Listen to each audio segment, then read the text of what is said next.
are some of the positive things you've seen Dad do or you've done with him that have helped him manage his Parkinson's as best you can? Because we know that one of the unique things about the disease seems to be is that patients or those with Parkinson's seem to be able to affect it when they're doing certain activities. What have you noticed have a positive effect on Dad? Well, there's so many great things about Dad, but one of the greatest things about Dad is his open-mindedness and his willingness. And as the years have gone on, I can't even count the number of things that he has tried to do for himself. So as soon as there is some opportunity, he's always jumping in with 2 feet. And, most recently, I think what I've seen that I found the most beneficial was him doing the Rocksteady boxing and the dancing.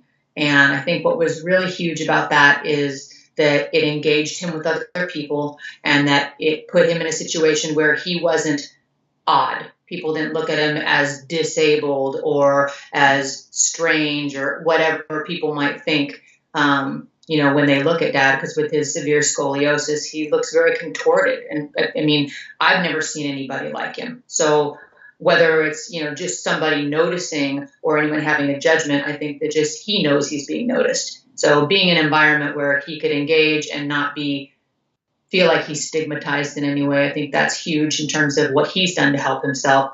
I'm hoping he's going to get back into that because he's been very focused on other kinds of treatment, which I'm hoping will be, again, very beneficial. But I think the social aspect, especially with Mom not being present a lot of the time, I think that's incredibly important to Dad. Right. There was a story I would like you to reset. It's one that I kind of look at as a keystone moment in terms of that isolation that we sometimes see, and I think we both worry about with Dad. You took him out to get a massage, and when you were coming back, there was an issue. Set that up a little bit. Tell me what happened and what Dad said, and if you would, please. Well, we went out to get massages, and it was first a foot massage, like a acupressure, and then a body massage. And from the acupressure to the body massage, the women that were working there were very, getting on both sides of Dad, and Dad had his cane, getting on both sides of Dad and helping him, and Dad didn't want to be helped, but he just kind of went with it. Then as we were coming out of the massages, it's like they just did not believe that Dad was going to be able to walk on his own. And he kept asking them, I've got it. I'm okay. And they would not let him go.